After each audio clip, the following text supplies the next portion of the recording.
강승규 의원은 국민의힘에서 어느 쪽입니까? 맨 오른쪽에 치우치신 분이 아닌가요? 성일종 의원 같은 경우 중간 정도. 강동희 의원은 이분이 판사 출신이잖아요. 합리적인 분이라고 생각해 왔거든요. 중간에서 극우로 방향 전환을 했다. 한동훈 2023년 비대위원장 때 사무총장으로 발탁을 했잖아요. 당직을 같이 하셨잖아요. 강동혁 의원은 어떤 사람이었습니까? 원래 팀 한동훈이라고 해가지고 친한계에서 굉장히 중심적 역할을 차지했던 분이고, 근데 결국 한동훈 지도부를 붕괴시킨 데 큰 역할을 하신 분이죠. 친한계 지도부 중에 대표 주자였던 두 명, 장동혁 의원과 진종호 의원이 먼저 최고위원에서 사퇴를 하면서 한동훈 대표로서는 도저히 버텨낼 수가 없이 실상 지도부에서 축출되는 모습을 보였죠. 자, 다음에는 국민의힘 중에서도 이제 충청권 의원들 얘기를 한번 해보겠습니다. 우리가 방송하는 곳이 세종시예요. 충청권이죠. 충청권에는 국민의힘 의원이 세 분 계십니다. 장동혁, 강승규, 성일종 의원이 있는데요. 이분들이 최근 비상계엄하고 탄핵 국면에서 지역민들의 항의를 정말 온몸에 받고 있어요. 탄핵에 반대했고 체포를 막아섰고 윤 대통령의 입장을 적극 옹호하고 있기 때문이죠. 심지어는 고발까지 당했습니다. 자, 이분들에 대해서 한번 알아보는 것도 우리 충청권에서는 의미 있는 일이라고 생각을 합니다. 자, 먼저 3명 의원들이 상대 당이시잖아요. 좀 더 객관적이실 것 같아서 여쭤볼게요. 뭐 객관적이진 않을 것 같은데요. 그렇습니다. 솔직하신 분이세요. 네. 그럼 객관적이지 않을 수도 있다는 전제하에 자, 질문하겠습니다. 스펙트럼을 먼저 놓고 올게요. 상대 당에 대해서. 자, 신은숙 의원님. 강승규 의원은 국민의힘에서 어느 쪽입니까? 이분은 처음부터 우쪽으로 많이 치우치신 분이 아닌가 저는 생각하고 있습니다. 국민의힘에서 맨 오른쪽, 오른쪽, 중간. 맨 오른쪽에 치우치신 분이 아닌가 생각하고 있습니다. 자, 강승규 의원은 맨 오른쪽. 그 다음에 이제 성일종 성일종 의원 같은 경우는 뭐 한 중간 정도. 중간 정도. 예. 장동혁 의원. 장동희 의원은 이분이 판사 출신이잖아요. 그래서 저는 굉장히 그 법조인이라 합리적인 분이라고 생각해 왔거든요. 근데 요즘 하는 행동들 보니까 이제는 합리적인 게 아니라 이제 극우 쪽으로 이제 방향 전환을 한 것으로 이게 맨 보입니다. 오른쪽, 중간. 네, 이제 장동희 의원은 이제 중간에서 극우로 방향 전환을 했다. 그렇게 좀 평가하고 싶습니다. 네, 이제 먼저 가장 이슈가 되고 있는 장동혁 의원에 대해서 한번 알아볼게요. 장동혁 의원이 왜 이슈가 되냐면 친한계 핵심이었기 때문이죠. 친한계 2023년도에 한동훈 비상대책위원장 유재하 위원장님 모두 잘 아시겠네요. 그럼? 네.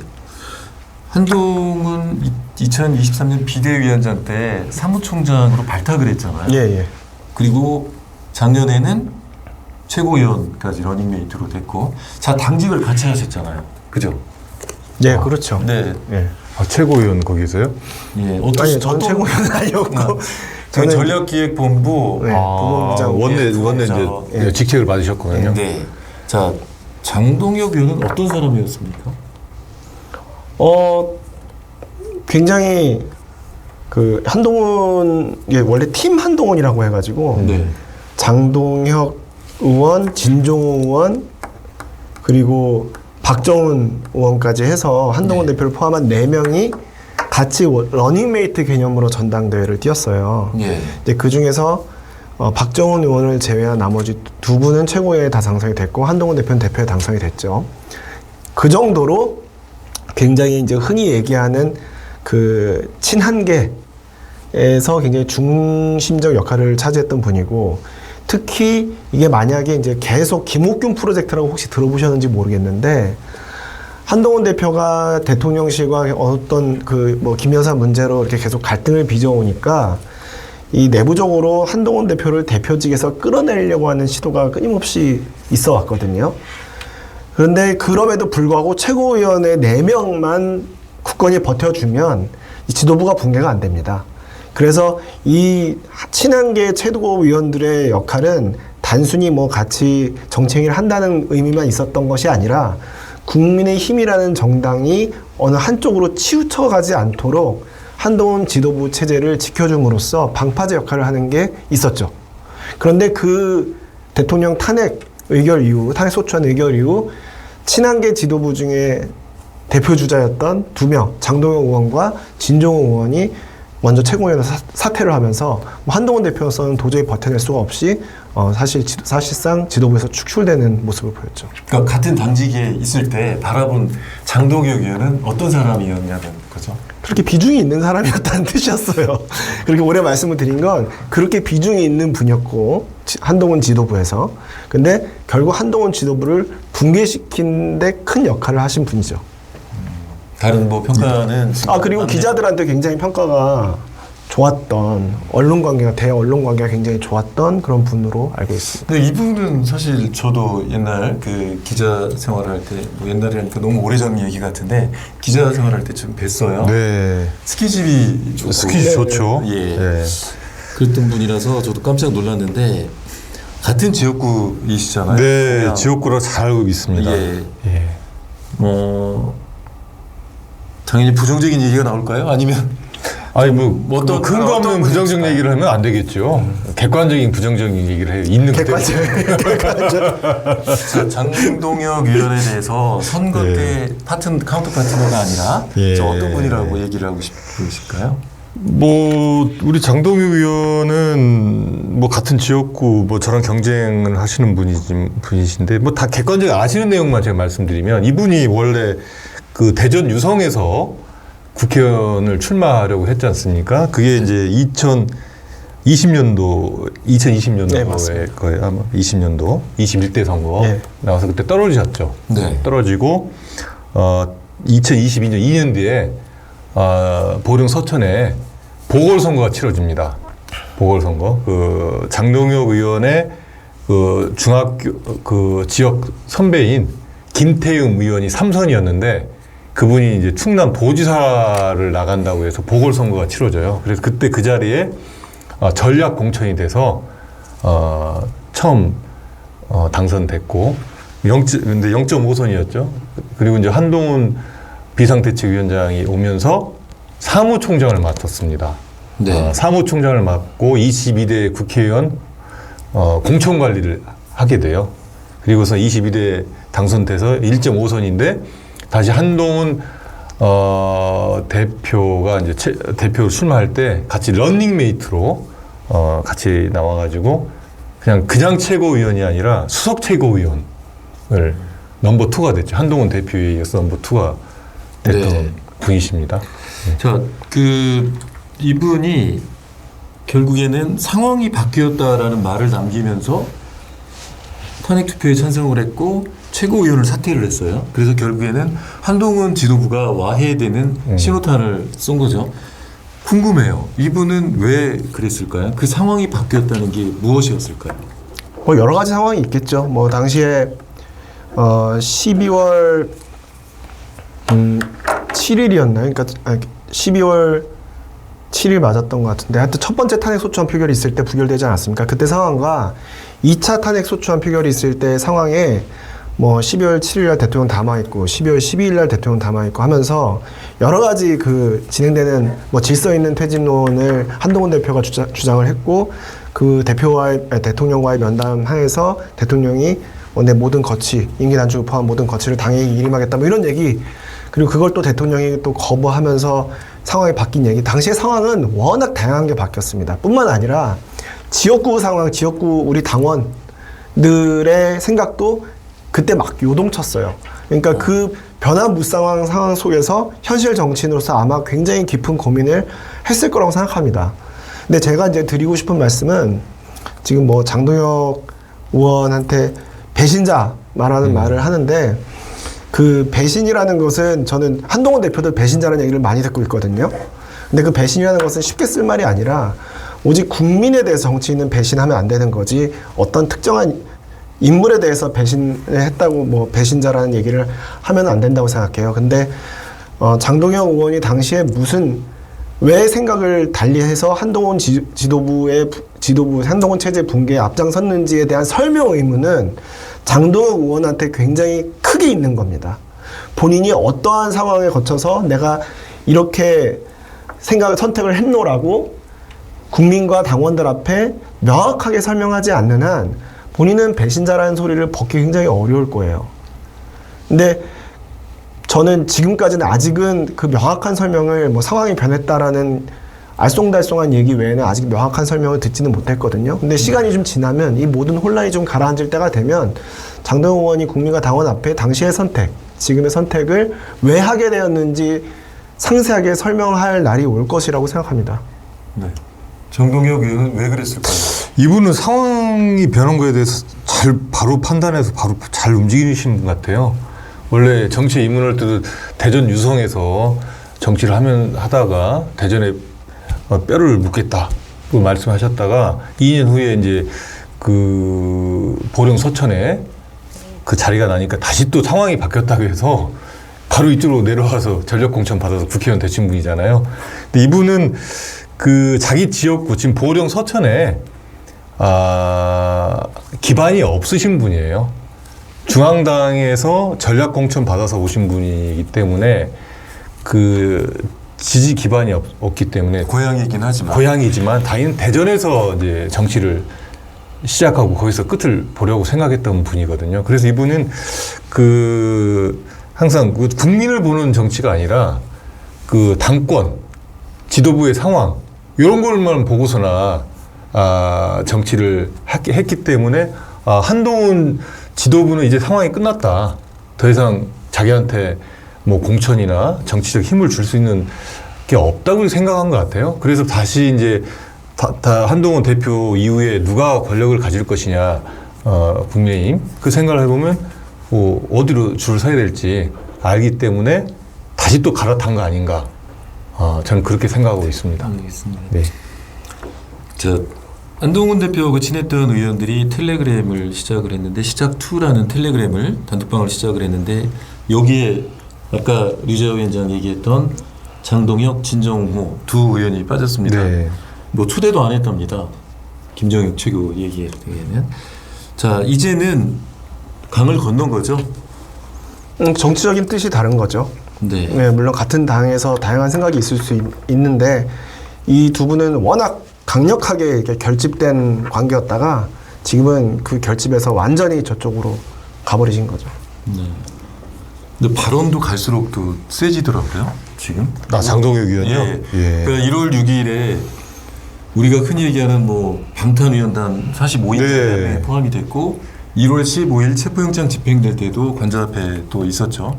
일부에서는 또 뭐 이런 얘기를 했다고 합니다. 비상계엄이 그렇게 잘못된 것도 아니다라는 취지로 또 얘기를 했다고 해요. 예. 네. 결국에는 그리고 또 윤상현 의원과 저는 이걸 되게 주의 깊게 보는데 윤상현 의원과 함께 특검법 발의도 거부를 했어요. 이제 윤상현의 길을 가겠다는 건가? 뭐 이런 생각도 그것도 드네요. 윤상희 의원이 또 뭐 대통령 후보로 나올 거로 생각했나 왜 그쪽으로 완전히 붙었는지 모르겠습니다. 네, 저희가 뉴스를 했습니다. 장동혁 의원은 누구인가라는 저도 식으로, 봤어요. 예, 뉴스를 했는데 정말 어마어마한 댓글들이 달렸습니다. 근데 네. 결국에는 그 댓글들의 주요 내용이 그거예요. 장동혁이 배신자다 아니면 한동훈이 배신자다 뭐 이런 얘기가 있습니다. 자, 아까 배신자 프레임 얘기했는데 네. 좀 굉장히 의문을 드릴게요. 누가 배신자입니까?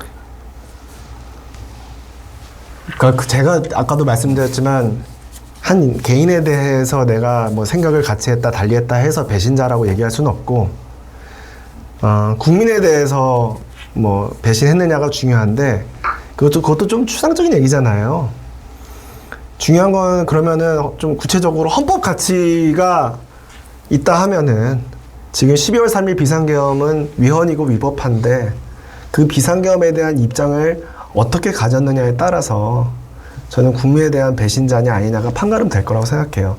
참고로 말씀드리면 12월 3일 국민의힘에서 한동훈 대표와 함께 계엄 해제 의결을 했던 18명의 의원 중에서 장동혁 의원이 있었습니다. 네, 있었죠. 예, 저는 그 이후에 장동혁 의원이 생각을 달리해 지금 다른 정치적 길을 가고 있지만 그 12월 3일, 4일 있었던 장동혁 의원의 행동에 대해서는 저는 그래도 평가받아야 된다고 생각합니다. 네. 장동혁 의원이 판사 출신이라고 아까 말씀드렸잖아요. 그렇죠. 판사 출신이면 그래도 20년간 법을 공부하고 법을 집행해왔고 해석해왔던 분이신데 그래서 이제 비상계엄 선포됐을 때 해제 결의에 참석한 것이 다행이다 이렇게 생각했거든요. 근데 지금 그 이후에 이 행태를 보면은 본인의 의사에 따라서 본인이 정말 이 어떤 가치 판단을 하고 그 자리에 갔다고는 저는 생각이 안 드는 것 같아요. 오히려 한동훈 대표가 따라서 맹목적으로 가서 비상계엄 해제 결의에 참석했다가 그 이후에 상황을 보니까 그게 아닌 것 같아요. 그러니까 영혼 없이 이제 정말 본심을 드러내놓고 그 이후에 행동을 하지 않는가 저는 그렇게 생각하고 있습니다. 계엄 해제에 찬성했던 18명 국힘 의원들 가운데 한 명이 된 것은 정치 철학 때문에 그런 것이 아니라 그건 아니고 한동훈 대표와의 이제 그 관계 때문에 그냥 따라간 거죠. 네. 지역구 여론은 어떻습니까? 어차피 뭐 진보 보수 중에서 이분은 보수적인 성향이시잖아요. 네. 예, 지역구 여론에서는 또 어떻습니까? 지역구에서도 굉장히 배신자 프레임을 안 좋게 보고 있죠. 그리고 다른 걸 떠나서 어떤 정치적인 발언이나 구호나 이런 걸 떠나서 본인이 살아온 게 법률가로서 판사로서 살아왔지 않습니까? 그런데 이 비상계엄이 위헌인지 위법인지도 판단을 제대로 않고 있고 뭐 체포영장이 무효라고 하고 있고 또 체포영장 집행하는 데 가서 또 가로막고 앉아 있고 이런 것을 보면은 국민들이 뭐 좌우를 떠나서 진보 보수를 떠나서 일종의 안 맞다고 그렇게 생각하는 시민들이 좀 많은 것 같습니다. 네. 자, 다음엔 강승규 의원하고 성일정 의원도 한번 알아보겠습니다. 강승규 의원은 뭐 사실 뭐 이론의 여지가 없는 처음부터 친윤이시잖아요. 네. 근데 지금도 친윤이시고 뭐 초대 시민사회 수석이었고 이분은 원래 정치색이 그런 분으로 봐야겠죠. 뭐 지금도 그냥 본인의 정치 철학을 따라가고 있다고 봐야겠죠. 그렇습니다. 이분 보니까 2008년도에 18대 국회에서 마포갑에서 당선된 이후에 네. 마포갑에서 계속 이제 정치를 하려고 했는데 계속 떨어지시다가 결국 이제 윤석열 대통령 당선된 이후에 이제 초대 시민사회 수석으로 발탁돼서 활동을 해오다가 또 마포갑에서 공천받은 건 아니고 충남 예산에서 그렇죠. 예산 홍선에서 잘 해오신 4선의 의원을 이제 이기고 그 자리에 이제 경선 거의 사실상 경선은 아니고 전략 공천된 것 같은데 그래서 이 자리에 왔기 때문에 윤석열 대통령하고 결국 한 배를 타고 계속 가야 되지 않을까 생각해서 계속 이렇게 행보를 보이고 있는 것 같습니다. 네. 그때 놀라셨죠. 홍문표라는 그런 강력한 경쟁자를 제쳤어요. 강승규. 뭐 그렇게 놀라지는 않았어요. 그렇습니까? 예, 그때는 용산의 힘이 엄청 세던 때잖아요. 네. 예, 그래서 강승규 의원이 이제 예산 홍성을 출마를 계획하고 있었던 상황으로 보인단 말이에요. 그 당시 상황이. 그러니까 이게 지역구에서조차 용산의 힘이 세기 때문에 힘센 국회의원을 더 바랬던 측면이 있기 때문에 그게 놀라운 일은 아니었고요. 근데 강성규 의원 최근에 좀 논란이 있었잖아요. 제가 먼저 꺼내는 게 나을 것 같아서. 판사? 아니요. 그 지역구 그 설명. 이틀막 사건. 의정보인가요? 의정보고에? 예, 그것 때문에 지금 강승규 의원이 뭐 여러 가지로 이제 지역 언론에서 공격을 많이 받고 있는 것 같은데, 네. 제가 그거는 좀 방어를 해야 될 것 같아서, 제가 먼저 그 얘기를 꺼냈습니다. 그때 그 의정보고회 때, 주민이 이제 와서, 주민으로 추정되는 분이 와서 질문을 했다고 합니다. 당신 내란 공범이냐? 라는 질문을 했다고 하는데, 저는 물론 그 주민분이 민주당 당원인지 아닌지는 모르겠으나 그런 식의 지금 이 12월 3일 비상계엄 사태로 인해서 굉장히 어떤 불확실성이 커지고 안 좋은 일이 생겼지만 그런 상황을 정략적으로 이용하려고는 일체 행동은 우리가 좀 배격해야 된다고 생각해요. 그러면 헌정 질서 위기가 회복되기는커녕 오히려 더 커진다는 게 제 생각인데요. 만약에 지금 뭐 김용민 의원도 그때 계엄 이후에 국회에서인가요? 내란 공범들이 뭐 이런 식으로 국회의원들한테 얘기한 사례가 있어, 법사위에서. 이게 지금 그거는 아마 정치적인 주장으로 제가 이해는 합니다. 왜냐하면 그 누구도 지금 확정 판결을 받은 상태가 아니기 때문에. 그런데 지금 당시 그만큼의 그 헌정 질서에 큰 위기가 봉착하면 일단 정략적인 것, 정치적인 건 내려놓고 이걸 회복하는데 여야가 힘을 합하는 게 맞습니다. 그런데 그걸 내란 공범이 내란 동조범이고 내란당이라니 뭐 이런 식으로 정략적인 그 프레임으로 바꿔버리면서 윤석열 대통령 개인과 대한민국의 이 대립 구도를 민주당과 국민의힘 이재명 대표와 윤석열 대통령의 대립구도로 바꿔버린 게 민주당이에요. 그러니까 의정부 현장에서 내란 공범이냐 하는 그런 식의 얘기들이 이걸 마치 비상계엄 사태라는 이 국난을 정략적으로 국민의힘을 누르려는 것으로 이거를 치환시켜버리는 그 일체의 시도들은 저는 자제돼야 된다고 생각합니다. 네. 그래서 그 강승규 의원이 그때 이제 뭐 경찰 불러 이랬다는 거 아닙니까? 네. 이제 제가 만약에 그 자리에 있었다면 그렇게까지는 안 했겠지만 그렇게 할 수밖에 없었던 그런 분위기가 있습니다. 이 자리에서도 우리 조상우 부시장님이 그런 말씀 한번 하신 적이 있어요. 그때 굉장히 온화하시고 합리적인 분이신데 그때 계엄 이후에 얼마 되지 않아서 최민호 시장이 입장을 내야 된다고 해서 하시길래 지자체장으로서 입장을 강요하는 것은 그건 또 올바르지 않다. 왜냐하면 개인의 표현의 자유도 있고 시정에 혼란이 있을 수도 있다. 이게 하니까 굉장히 역정을 내시면서 그러면 그게 내란의 공범인 거다. 지금 상황이 내란 아니냐라고 목소리를 내시는데 그런 류의 행동과 그런 류의 어떤 쌈 싸먹는 듯한 그런 류의 어떤 그 움직임이 지금과 같은 분위기, 여야 교착 상태를 만들었고 국민의힘이 더 오른쪽으로 가고 알겠습니다. 민주당은 더 왼쪽으로 가고 하는 그런 사태를 만들었다는 점 정말 강조해서 말씀드리고 싶어요. 그 의정보고에서 네. 있었던 일, 예. 지금 뭐 유튜브에서도 많이 볼 수 있습니다. 보셨나요? 저도 언론상에서 간단히 좀 봤습니다. 뭐 이 시국에 무슨 의정 보고회를 하느냐. 국회 국민의힘 다른 의원들도 거의 안 했다고 하는데 했다. 뭐 의정 보고회를 한 것 자체도 문제고 네. 그 안에서 이제 시민이 뭐 내란 공범이냐 이렇게 물어보니까 그에 대해서 바로 뭐 경찰 부르라고 반응한 내용 이 부분이 부적절했다 뭐 이런 내용이 언론에 나왔더라고요. 네.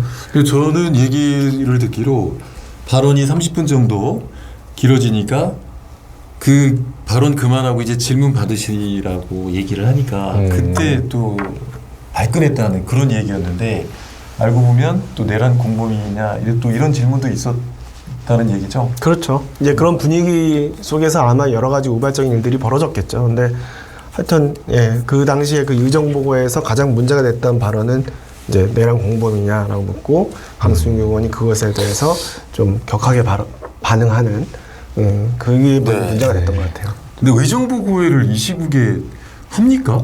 어떤가요? 지금 의정부구에는 해야 될 의무가 있는 게 아니거든요. 홍보 활동으로 이 차원에서 하는 것인데 굳이 이 시국에 할 필요 있었을까 저는 그런 생각이 듭니다. 뭐 저는 그거는 뭐 했다고 해서 비판받을 일은 아닌 것 같고 거의 안 하더라고요 지금. 왜냐하면 이제 지금 우리 국민의힘의 분위기는 워낙 혼란스럽고 당 내에서도 지금 다양한 목소리가 서로 자칫하면 충돌할 수 있는 그런 상황이기 때문에 그런 이제 그 어떤 정당 활동은 자제하는데 의정 보고 있는 국회의원으로서 지역 구민들한테 어떻게 자기가 한 해 동안 국회에서 의정 활동을 했는지 보고하는 자리이기 때문에 제 생각엔 그거를 한 것 자체를 가지고서 뭐 비판할 소지는 없다고 생각합니다.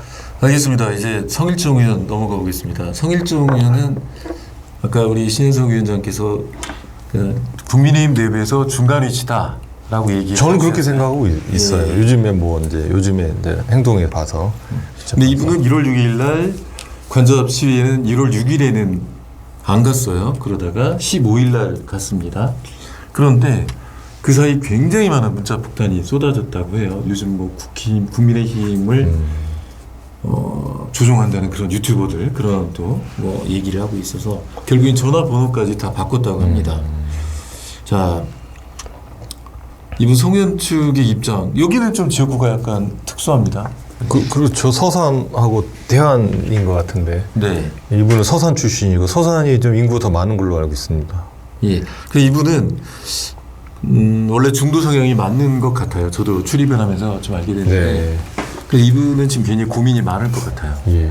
왜냐하면 이 지역구 자체가 보수와 진보가 굉장히 서로 믹스되어 있는 곳이죠.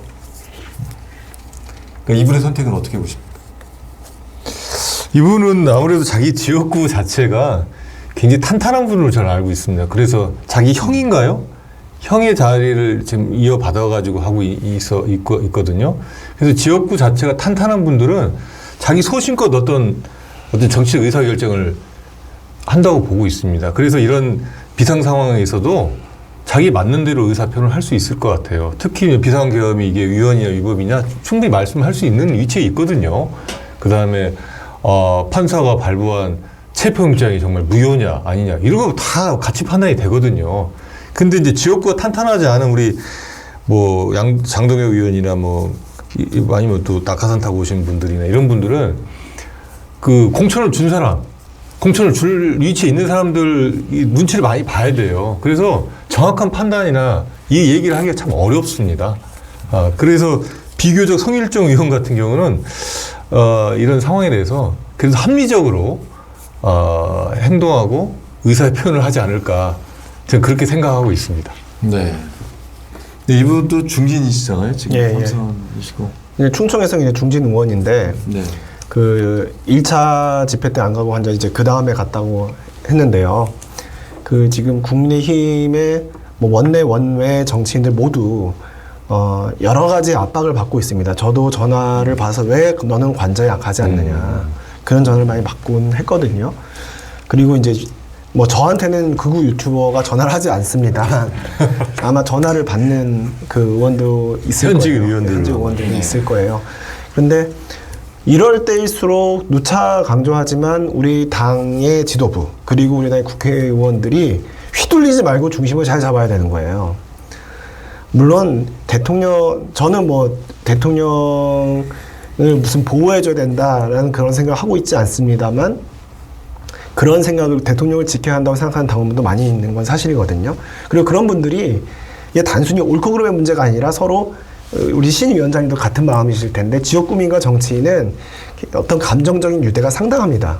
그러니까 뭐 옳고 그름을 무슨 칼로 무자르듯이 냉철하게 얘기할 수 있는 입장에 서기가 굉장히 어려운 것도 사실이에요. 그럼에도 불구하고 선을 그어줄 때는 명확하게 그어줘야 된다. 저희가 많은 걸 요구하는 건 아니지 않습니까? 그래서 뭐 계엄에 대해서라든가 아니면 법원이 발부한 영장의 효력에 관해서라든가 이런 거에 대해서는 좀 국민의힘의 모든 정치인들이 입장을 명확하게 내세워줘야 우리가 광장에 들끓는 목소리에 휘둘리지 않고 극우화되는 경향을 막을 수 있을 거라고 생각합니다. 네, 신현석 위원장님. 네. 이제 전직 검사시니까요. 지금 이 세 분이 모두 내란 선동과 공무집행 방해 혐의로 고발이 됐습니다. 처벌 가능성은 있습니까?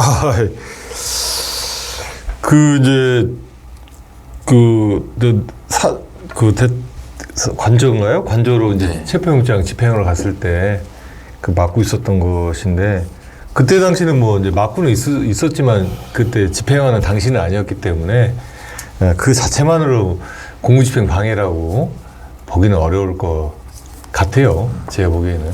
네. 그리고 내란, 선동 이 부분도 뭐 구체적으로 어떤 행동을 했느냐에 따라서 다른 것 같습니다. 그래서 뭐 그냥 추상적으로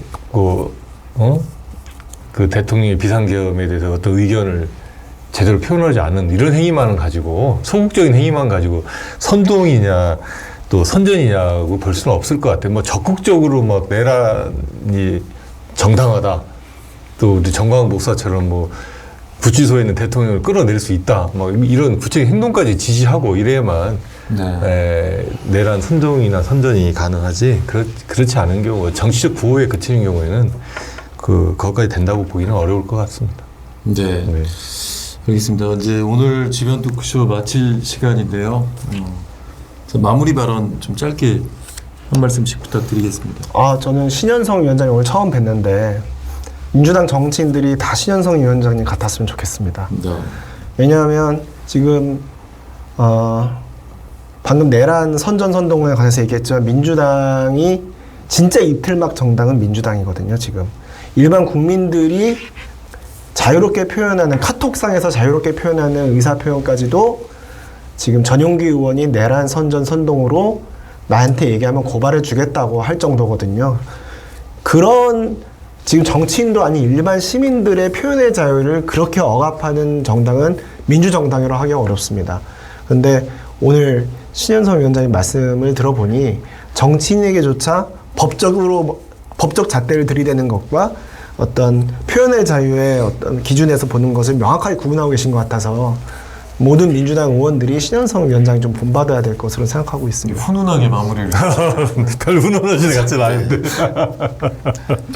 이상했습니다.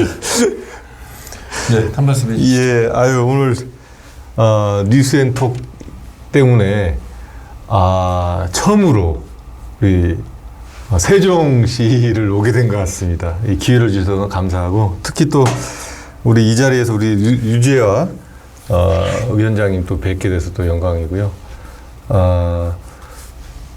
아까 유재하 위원장님께서 이제 카톡 검열 이런 부분을 좀 말씀하셨는데 그 부분은 카톡 검열한다는 부분 민주당에서 한 적이 없어요. 그래서 이미 또 그것을 그 국민의힘 쪽에서 프랜카드를 걸어가지고 뭐 민주당은 카톡까지 검열합니까? 이런 얘기를 했더라고요. 그래서 굉장히 잘못된 허위 사실을 적시해가지고 프랜카드 건 부분이 좀 잘못된 것 같고요. 그 민주당에서 얘기하는 것은 그렇습니다. 윤석열 대통령이 우연적인 불법적인 비상계엄을 선포한 것은 모든 사람이 다 인정하고 있어요. 그 이후에 그것을 어떻게 해결하느냐가 지금 중요한 부분인데 그 과정에 있어서 국민의힘에서 자기들의 당략적인 이유 때문에 잘못된 것은 잘못됐다고 얘기를 못하고 또 안 하고 아니면 또 적극적으로 잘못이 아니라고 얘기하는 것 자체가 내란 선동이다 이렇게 얘기하는 것입니다. 그렇기 때문에 법원에서 가장 중요한 게 뭐냐면요. 법치주의예요.